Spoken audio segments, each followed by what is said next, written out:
Good morning or afternoon, everyone. We'll get started in just a minute.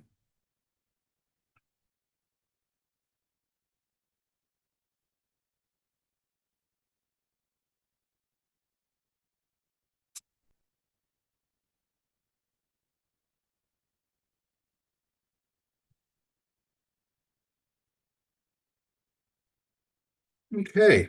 Thank you for joining us today at the National Endowment for Financial Education for today's webinar on the 2025 Legislative Review.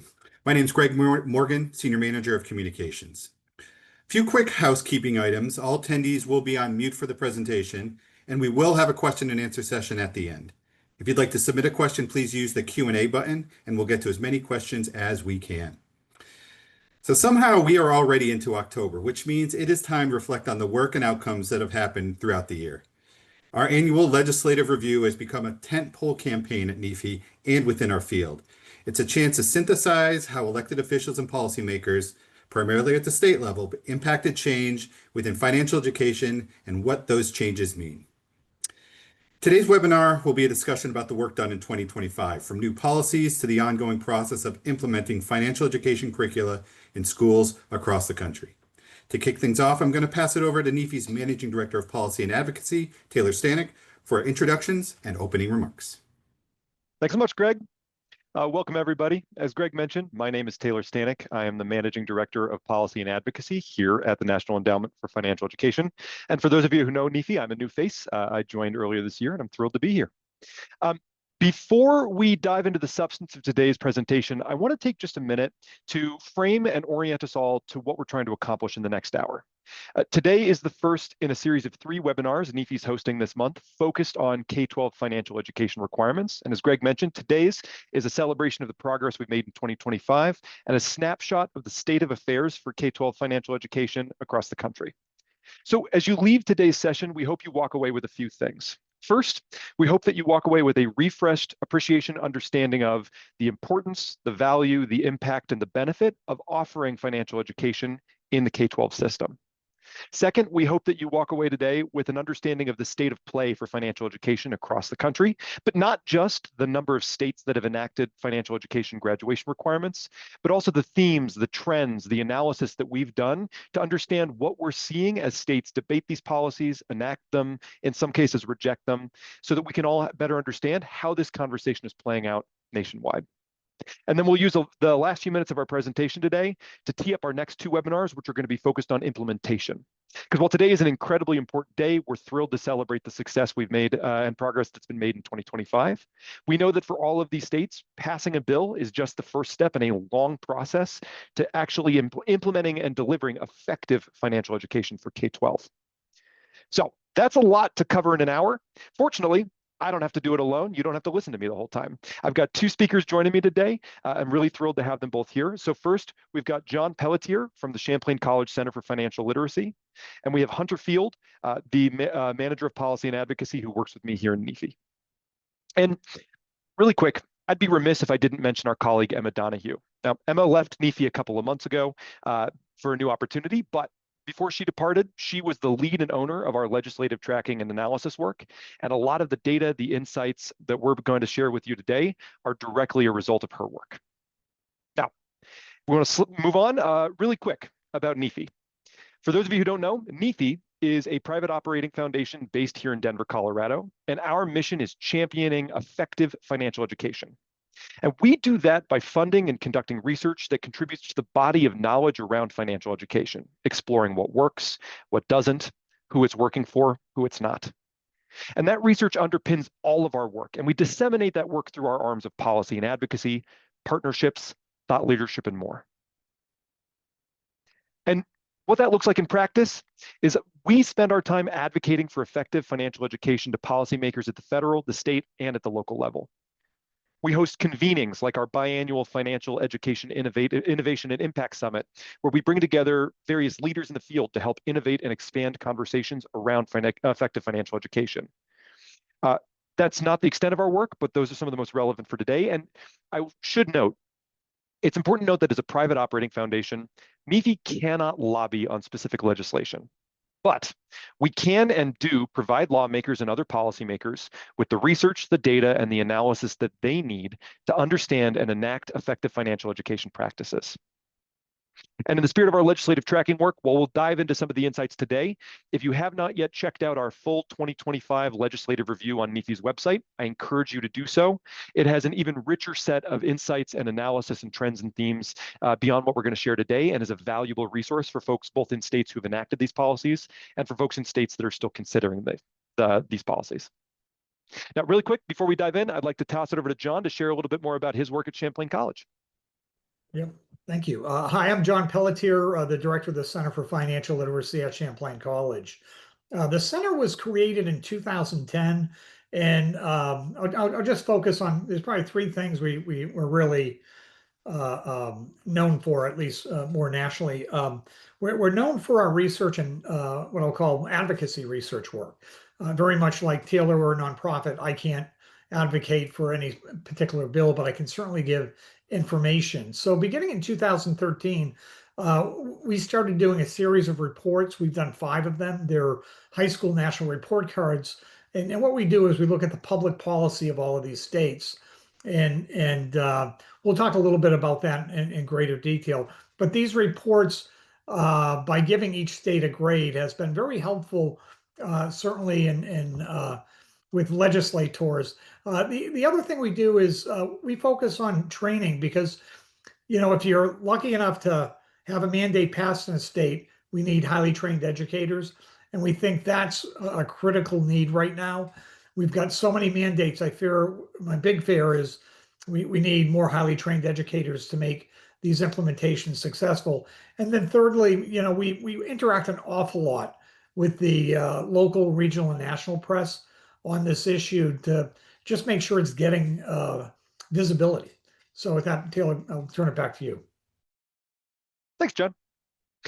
Now, I know you all are on the edge of your seats waiting for that state count. You want to know how many states have passed these laws. You just can't wait. But you're going to have to wait just a moment, because before we dig into the state-by-state update, I'd like to ask Hunter to take just a moment to share and refresh us all on some of the data that we have that helps us understand both the effectiveness of and the public support for financial education in the K-12 space. Hunter?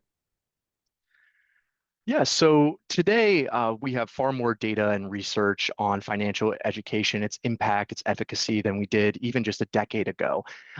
Thinking kind of big picture as financial education as an intervention, specifically Tim Kaiser did a meta-analysis of 76 independent financial education randomized experiments, looking at the knowledge gains from financial education, again, as an intervention, and found that these knowledge gains were on par with those from mathematics and reading, which is pretty remarkable to think about, especially the context of our conversation today around K through 12.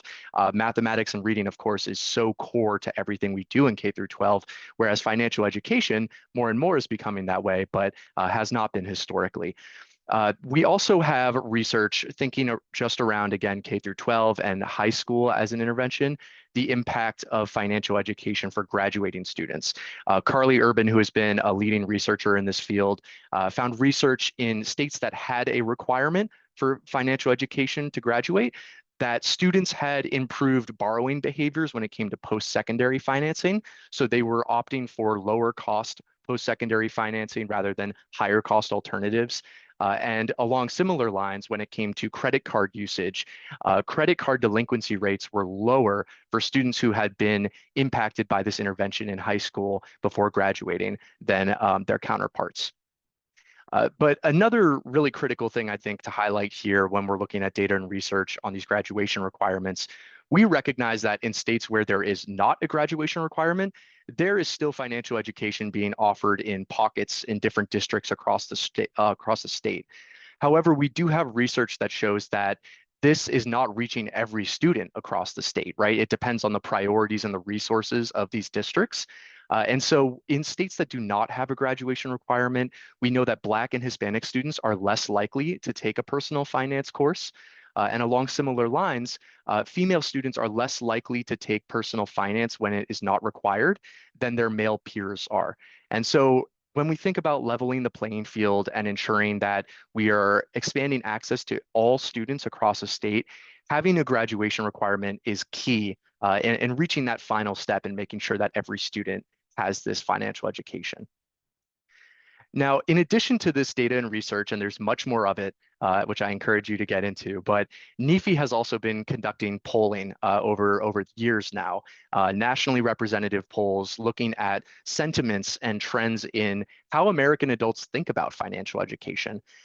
This past spring, we fielded a poll that was asking US adults just this. What do you think about financial education as a graduation requirement? And specifically, we asked US adults whether or not they believe their state should require a semester or year-long financial education course to graduate high school, to which we found 83% of respondents said, yes, my state should require this. And along those lines, we also asked them if they believe that, or they wish that their school, their state, had offered it as a requirement when they were in school. And 82% of respondents said, yes, I wish that my state had it as a requirement when I was coming out of high school. We also had fielded this poll about 3 years ago and found results that were very much in line with this. And so over the years, we've seen that this is incredibly popular, and we'll speak a little more to the popularity of graduation requirements on financial education later in this webinar. But there was another poll that I also wanted to highlight a result from. Just this past August, NEFE fielded also a nationally representative poll asking slightly different questions around financial education in high schools. And one of the questions that we asked our respondents was whether or not they themselves had taken financial education when they were in high school. And for those that responded in the negative, that they had not, we asked a follow-up question asking them about what they think their financial life might look like if they had. This really stood out to me. 70% of these individuals responded that they believe their financial lives would be better if they had taken financial education in high school. And so I think between the data, the research showing the impact of this financial education as an intervention in high school, and also looking at just the sentiment and the broad support, it really paints a pretty compelling picture of how popular and impactful this can be. Awesome. Thank you, Hunter. Okay, so we've grounded ourselves in the why behind K-12 financial education. Let's take a look at the current state of play across the country. As of 2025, 30 states have now enacted a standalone K-12 financial education requirement. It will be 30. I think the governor of Delaware was supposed to sign their bill about 45 minutes ago. So it should be 30 as of today, which is extremely exciting. And in addition to those 30, another 7 states currently have at least a partial requirement in place. That may include, for example, embedding personal finance into another course. And if you're curious to learn more, you can find this interactive map along with a number of other legislative tracking tools on NEFE's website. So how did we get to 30 states? It was kind of slow going and then all at once. So in 2025, we saw 4 new states pass financial education requirements: Colorado, Kentucky, Texas, and Delaware. And that passage in those 4 states is a continuation of a trend we've seen over the last 6 years, where the momentum behind financial education has continued to build and accelerate. And in this year, we know we're not done yet. Massachusetts is currently considering several bills related to personal finance. And we know that there are conversations happening in many of the other states in DC that have not yet passed this requirement. So we hope to see both in 2025 and heading into 2026, this up and to the right trend continue. But it's worth noting, the state count doesn't really give you the whole picture, right? What really matters is coverage. And so I'd like to tag in John quickly to share some of his research on student population coverage and where we're headed over the next couple of years. Great. Yeah, so this is really, to me, the most interesting thing that's going on is that size matters. I'll be talking about it a little bit later. But, we're talking about a much lower percentage of states, 30 out of 51, the denominator. If you include DC, and that's nowhere near what we're projecting from a population standpoint. So this is looking at the most recent real data that exists from the U.S. Department of Education, and just using that 1 year of data. What's the population of high school graduates look like when all of these mandates are going to be put in place? So California gave themselves the most time. The last states to kind of the ones that have passed laws that'll hit is in 2031. So I'm definitely projecting, if these bills are followed through correctly as written, if they do what they say they're going to do, the way they're written today, then 73% of students that graduate in the class of 2031 will reside in a state that requires a standalone class in personal finance as a high school graduation requirement. And then when you start adding students taking electives in the remaining states, we're definitely going to be over 3/4 of all students in the country in 2031 taking this. So what I really worry about are the students that will be left behind, and we'll talk about that in a bit. Thanks, John. And Hunter, do you want to take a moment and share a little bit about some of the insights NEFE's gained into why we've seen this momentum picking up speed over the last couple of years? Absolutely. I think one of the clearest things to point to, especially when we look at that timeline of states that have passed, I think the pandemic, economic circumstances, and uncertainty coming out of that has definitely played a role in more states passing these requirements. There was a similar level of increased conversation coming out of the Great Recession in the late 2000s. Granted, not all of that was paired with requirements like we're seeing today, but I think there's something to be said about the fact that economic uncertainty brings this conversation to the forefront, thinking about how we can prepare future generations to withstand and persevere through tough times. Also, to what I was discussing earlier, I think data research expanding, just the body of literature that we have on this topic continues to demonstrate the positive impacts of financial education. We're going to talk to this a little bit later as well, but it really can be the final thing that gets a bill over the line is when lawmakers are seeing some of this data, and it's pretty hard to refute the impact of it. And along similar lines, there are great passionate advocates all across the country in different states that are pushing for this. There are students, teachers who go out of their way and spend their precious time, what little of it that they have, to advocate for these requirements, knowing the impact that it will have on future generations. The polling that I mentioned, widespread public support, bipartisan support, which we'll touch on. It really is just, across all different backgrounds and walks of life, people see the value of this and think that we should be doing it more in schools. And the last point I'll make is that, sometimes neighboring states will see what's going on next door and think, well, geez, to John's point, we don't want our students left behind. We know for a fact that there were states that looked at some of their neighboring states or states that had similar political makeup in the state legislature and said, well, shoot, if they're doing it over there, we should be doing it here. And so I think that the combination of these factors really has led to what we've seen is just massive momentum in these requirements being passed. Agreed. And I will say, I think the really cool and exciting thing for us, especially in the policy and advocacy space, is seeing all of those factors converge to not just result in states passing these requirements, but doing so with overwhelming support. Right? If we look at the last 5 states that have passed these requirements, those states span the ideological and political spectrum, and yet in every single state, the final votes in the legislatures were either unanimous or nearly so. Right? In California, the bill passed unanimously. In Texas, we saw only 2 no votes and 166 legislators voting in favor of the policy. And that same trend holds true across Kentucky, Colorado, Delaware. If you look further back, you see the same results in the legislatures that passed these bills a couple of years ago. So the public support, the research, the evidence, the advocacy, the momentum among states are reflected here in the way in which legislatures are acting. It really truly is a universally supported and bipartisan purple issue, which is really encouraging and empowering as we think about the remaining states that can adopt these policies, as we think about the way in which these policies can be implemented effectively. And selfishly, I'll admit, it makes Hunter and my job a whole lot easier, which is great. But as I said before, and as the conversation today and over the next 2 weeks will prove, passing the bill is just the first step. And we're really excited about the progress that we're seeing. We're thrilled with the 4 states that have joined the club in 2025. But it's not just enough to pass any law. the policy that states are enacting needs to be well designed and it needs to be well implemented. And that's a place where Champlain College and the Center for Financial Literacy is spending a great deal of time investigating, analyzing, and synthesizing for the field what those policies are going to look like in practice. So I'd like to hand it over to John to dig into his most recent report results and talk a little bit about how these policies stack up against each other. Great. Thank you.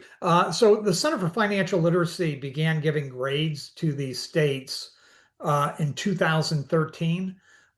We modified our grading system a little bit, the most in our 2023 report. So we issued a report in December 1st of 2023, and that's the first time we gave two grades.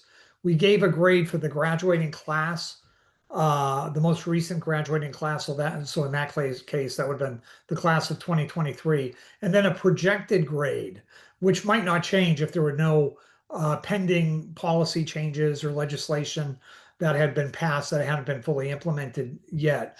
And we're trying to get people to be accountable for the implementation. So that's why we changed that grading system, because as we'll be talking later, the implementation time period is where there's risk things might change. So the grades are that's a straightforward one, a standalone course in personal finance, using a Carnegie hour unit of 120 class hours. That's 60 hours of seat time.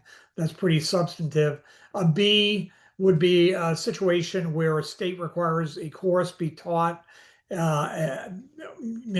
of those states, historically, they've been economics. And when you look at the standards, it's very clear that a portion of that class needs to be financial literacy in nature. And it can be, historically, it's been as little of 7 of those 60 hours, we estimate, to as much as more than half. So it really varies dramatically. Not all grade Bs are equal. A grade C is like the state where I reside in Vermont, where states adopted the National Financial Literacy Standards or other financial literacy standards, and they leave it up to local control as to how to implement it. And the reality in these situations is that there is no mandate police. Nobody's going high school by high school to see what's going on. So I know, for example, in my state that there are high schools where I'm unaware of anything that's being taught, and nobody's punishing them for that. And it could be embedded in another course. It could be a standalone elective. It could be in a small number of jurisdictions, a local control high school graduation requirement that only applies to that school district. A grade D is a little bit, very, very limited number of financial literacy standards that are in the statewide adopted standards that are supposed to be taught. And again, no mandate police. It isn't clear. There's no delivery mechanism identified, so it's hard to know what's really going on. And a grade F would be a state where it's really not clear.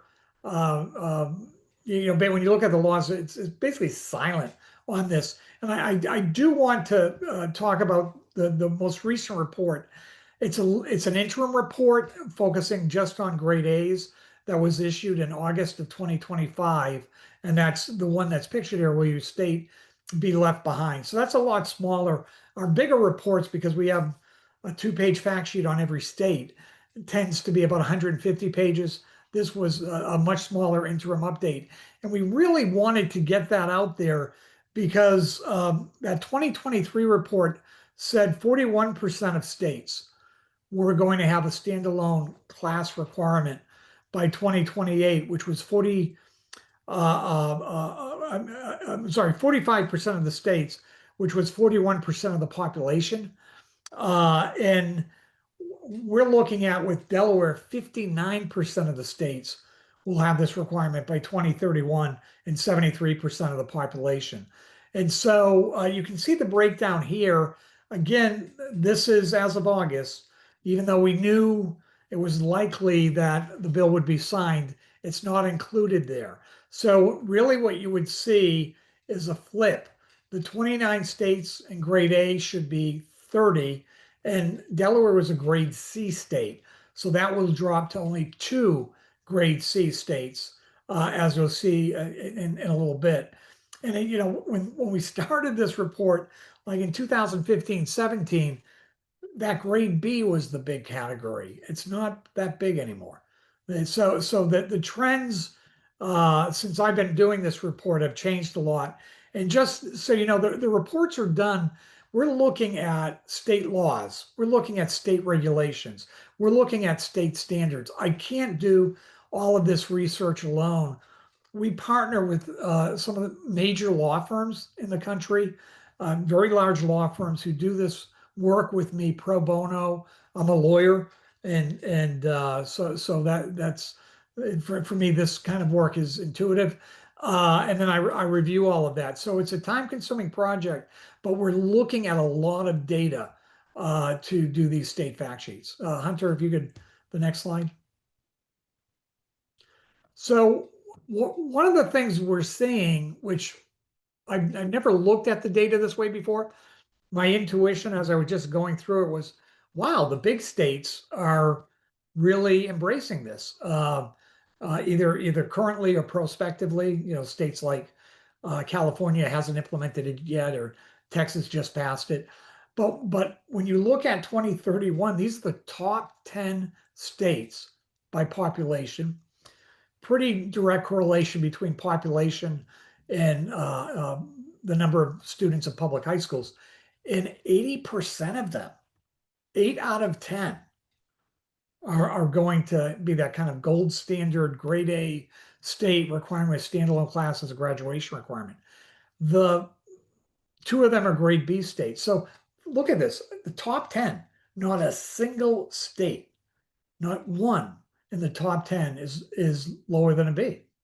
And that's what's driving that 73% of the population, is we're seeing a real size differential. Can you go to the next slide, Hunter?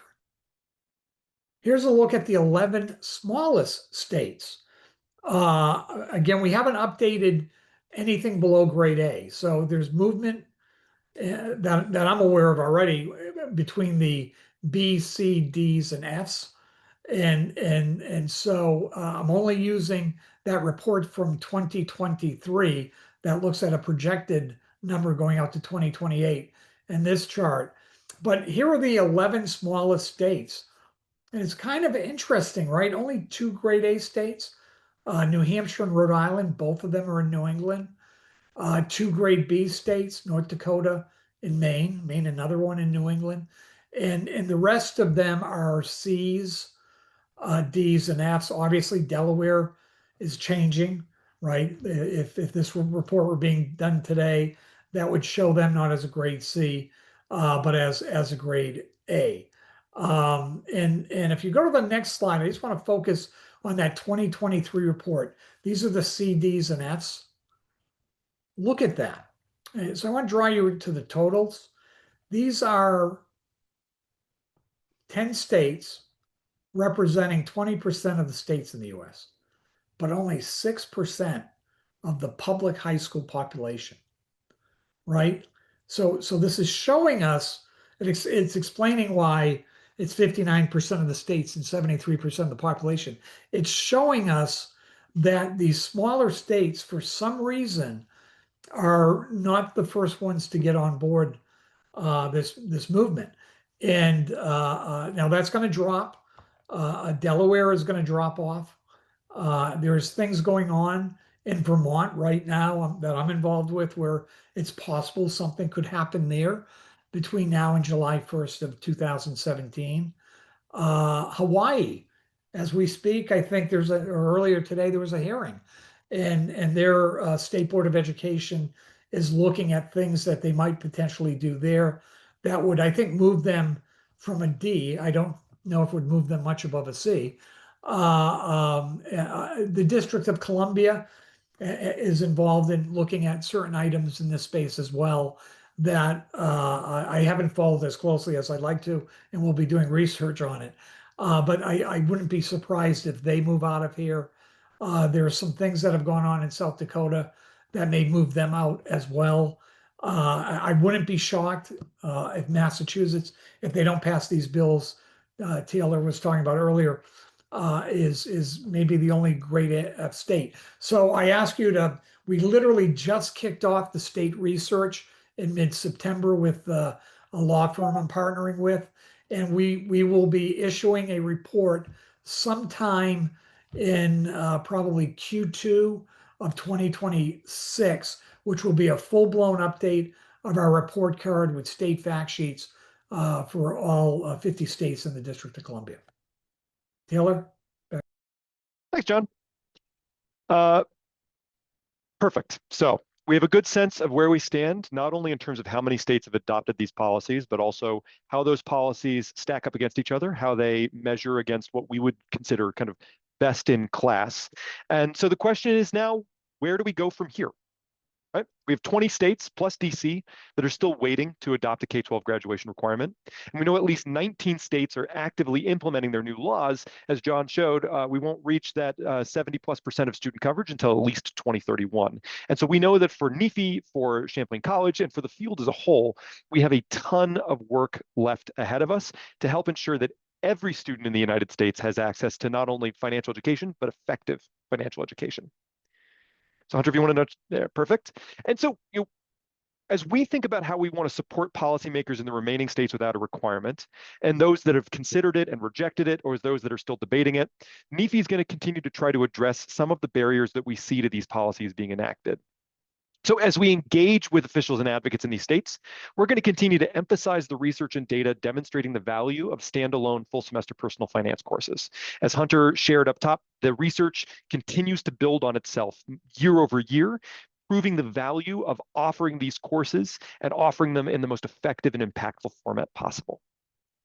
We're also working to help policymakers understand how their current personal finance offerings, be they electives, embedded courses, or just non-existent, may be failing to meet the needs of their students. And again, Hunter mentioned this up top.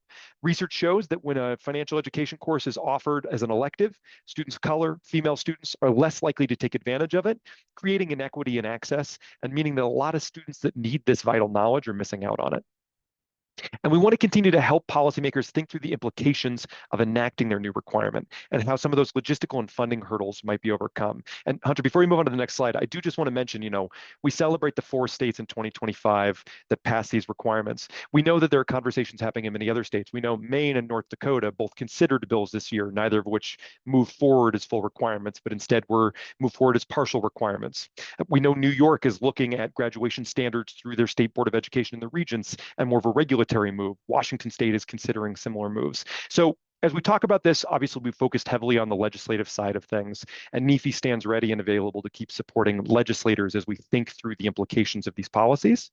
But we recognize that there are state level and district level policymakers in all of these states that will benefit from this research, from this knowledge, from understanding what effective and good financial education looks like, because the path to implementing these requirements can take multiple forms, and we want to be able to support all of the policymakers in these states that need that support to reach this final end conclusion.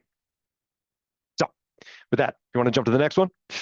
So let's just spend a couple of minutes talking about a few of those key points that I just named that we see often coming up in these conversations with state level policymakers about whether, when, why, and how they should enact these requirements. And so as we've noted up top, and we'll continue to hammer home in every conversation we have with everybody we can, research clearly demonstrates that the more rigorous personal finance courses are more effective. And we know that the gold standard, according to NEFE's data, is that standalone semester length program versus having a personal finance content embedded in another subject, like math or civics, offered as a freestanding short form or asynchronous offering or as elective. The data also tell us that graduation requirements increase that equitable access, right?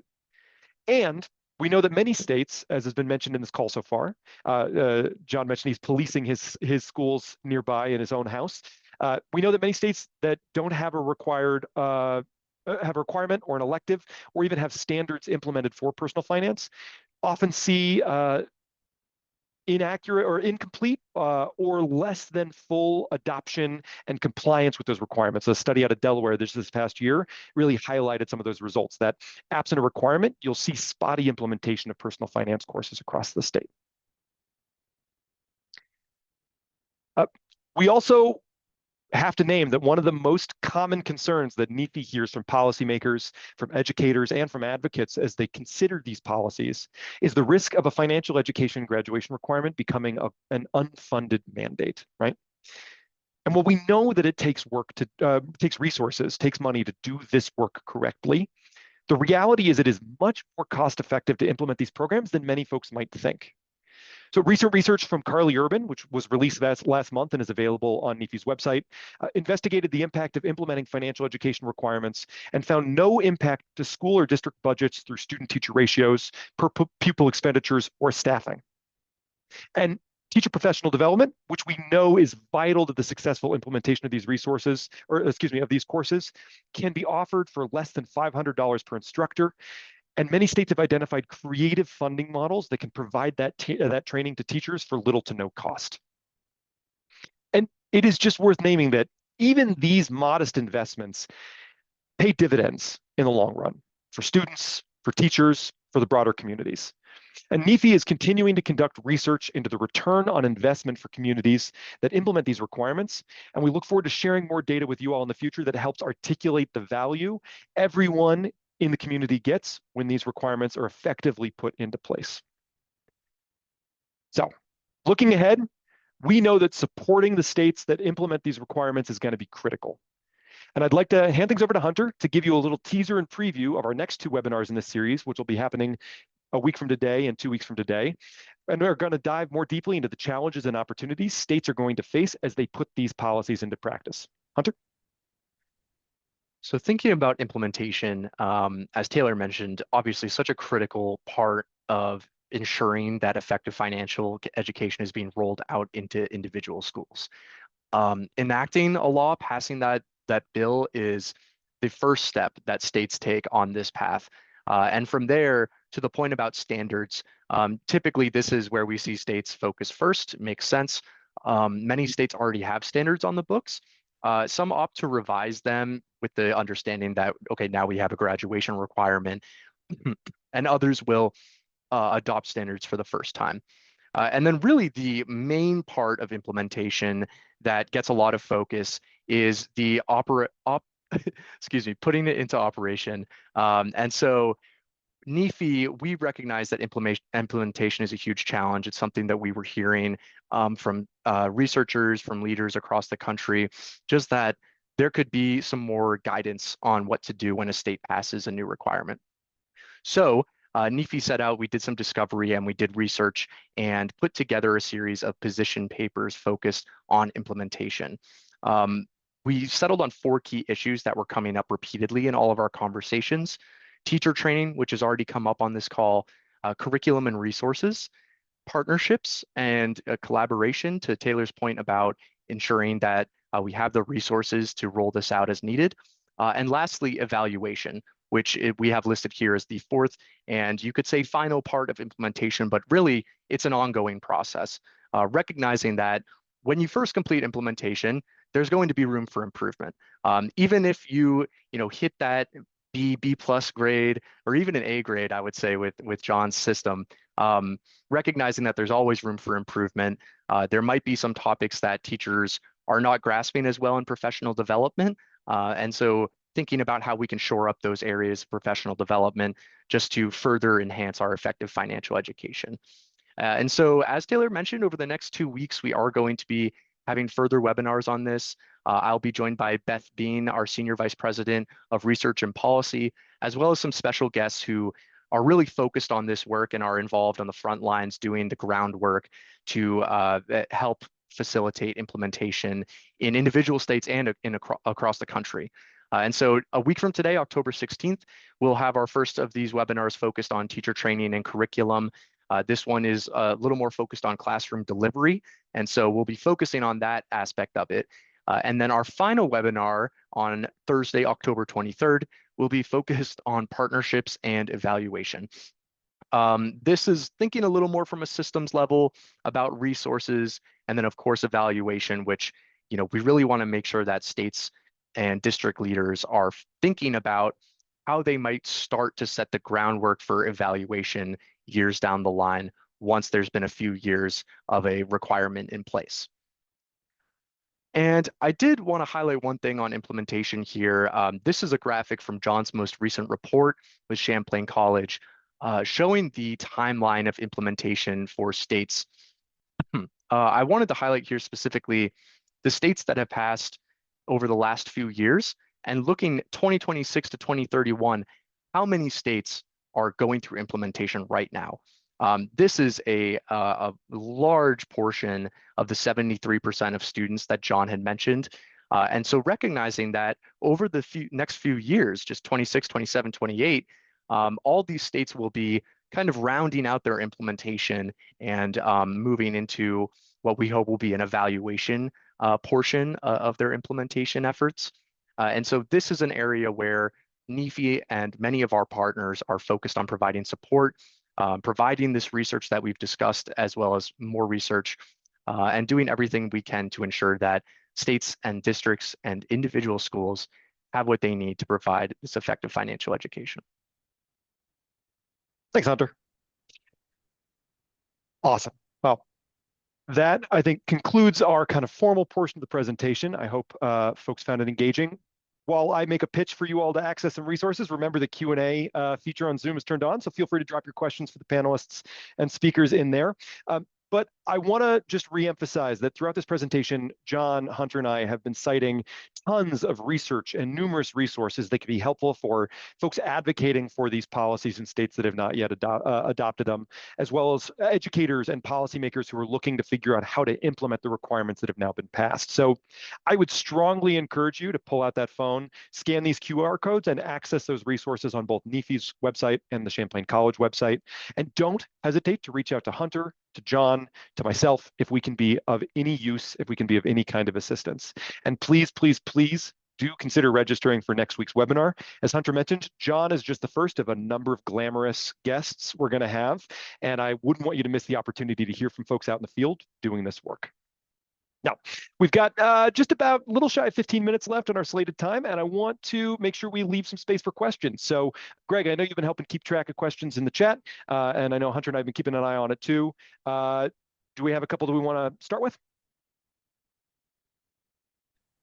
I think we got one question. I think this is kind of a good one to start with, especially because John touched on this slightly earlier.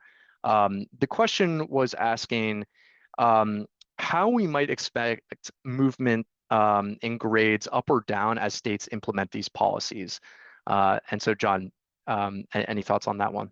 Yeah, well, I'll just it's more based on I've been doing educator training. So we have offered a graduate class since 2011. And so I raised money for it. It's mostly for the New England and New York State region. We always have more people apply than we have spots. And one of the more interesting things I've seen, and I think it's a direct result of the successes getting this implemented either at a local district level or at a statewide mandate level, is there's been a lot more middle school educators actively seeking out participating in this program. And their applications are all talking about how they're trying to embed this into their curriculum. And it's a lot of it's math educators as well as social studies educators. And I think there are a few states out there that have thought this through better than others, and where they created statewide personal finance standards. They've identified very specific ways that these things can be implemented into existing classes. So in my opinion, when you look at that pre-K to 8 space, you have to put this in a house and with a teacher where it makes sense. And there are certainly quite a few things in math where financial literacy is a great way to illustrate things.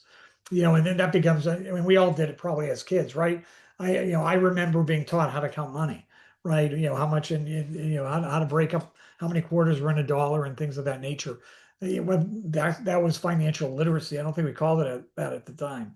So I'll leave it at that. But I think I do think that once we're successful at the high school level, we've really got to think about how to bring it into that K to 8 space.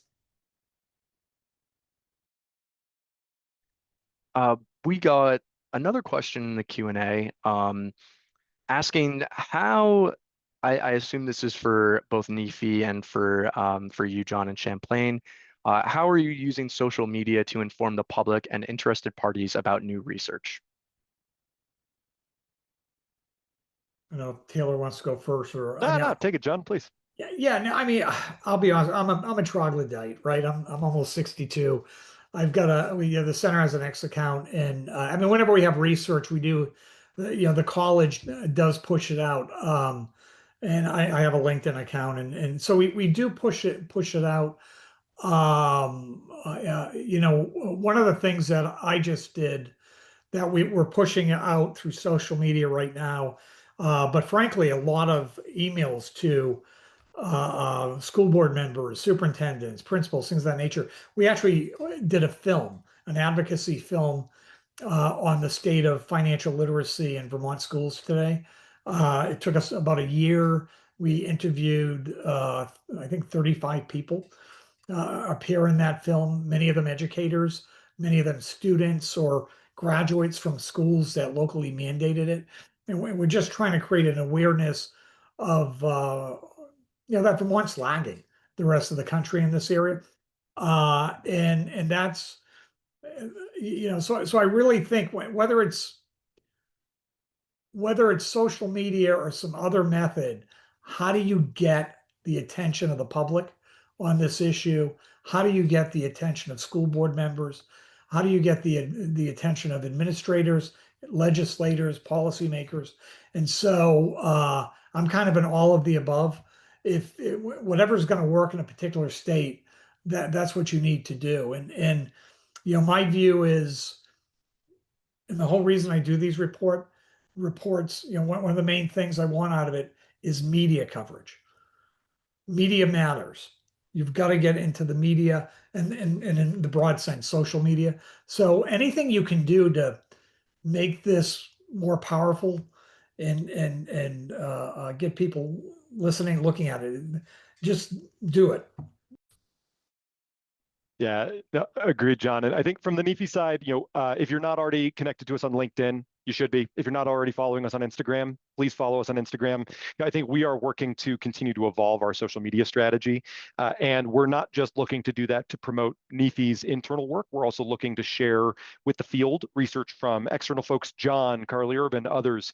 I can name, for example, we recently were promoting and highlighting our 2025 legislative review, which calls out and links to John's most recent 2025 interim report from Champlain College. So, we continue to look for opportunities to use the major platforms as well as tools like webinars, along with the in-person convenings and conference presentations that we regularly give to try to John's point, disseminate this research and disseminate this data in as many ways as we can to try to get as many eyeballs in the ways in which make the most sense for them to drive the most impact. One other example I'll give you is, if you're curious, we were in Washington, D.C. last month for NEFE's annual Hill Day, hosted with Jumpstart, and we live streamed speeches by several members of Congress who were there, giving remarks about the importance of financial education. So it's pure research. It's also really rich advocacy material that helps just articulate and tell the story of why financial education matters, why it works, and why folks should continue to make it a policy priority. So again, be connected to us on LinkedIn, follow us on Instagram, and Greg can correct me, but I'm pretty sure we still have an X account too. We got a couple questions here asking about which states have K through 12 standards as well as requirements. In terms of standards, I think the answer is far more have them than do not. In terms of requirements, and I think John's report speaks to the standards as well, I would refer you to the 2025 interim report. The 2023 full one has some more information as well. And as we discussed on this call, next year there will be another full report from John, and it's just a wealth of information. And so I would refer you to that, and I think you'll probably find the answers there. Hunter, on that one, yeah. if I can name, I would also name that is not necessarily a static list. And so if there's a specific state or a question you want to dig in with us more deeply, happy to connect. For example, we know in Washington, they've just created a Future Ready task force that is doing a complete review of all of their high school graduation standards. And there will be a dedicated work stream focused on reviewing their existing K-12 personal finance standards. So there's a question of both which states have them and also which states are actively looking to update, revise, revamp them. And while we know a lot of states do that as part of the implementation of requirements, we are seeing some states that have not yet adopted requirements also digging into that standards work. So it's a kind of interesting and dynamic situation, not fast moving, but still definitely not static. Yeah, and the only thing I would add to that, Taylor and Hunter, is if you look at our 2023 report, you can click on an individual state and just go. That'll give you a summary of the state information. You can just download that state fact sheet. Every one of the states, we do have a pre-K to 8 kind of paragraph letting you know what we found.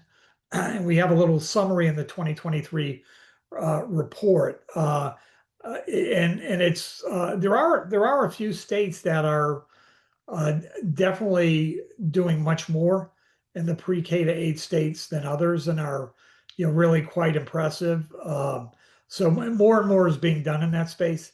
When I started this, there was virtually nothing in that space, and say, the 2013 report that we did, I didn't come across that much in that pre-K to 8 space, but it's pretty prevalent in most states, and in some states it's pretty darn significant.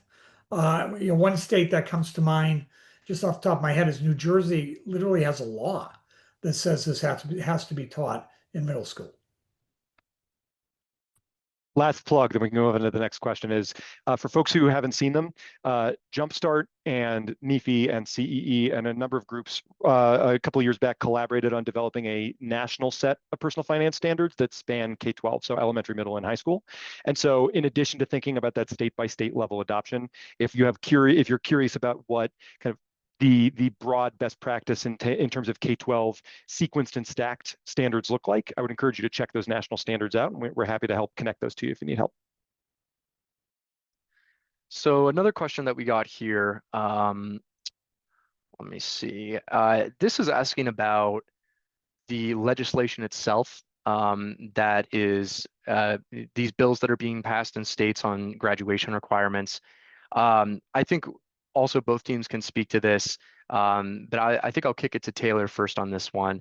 It's asking, how specific is the legislation in various states on how implementation will work? So Taylor, I'll let you start with that one. Yeah, it's a really fascinating question, and the answer is it really varies wildly by state.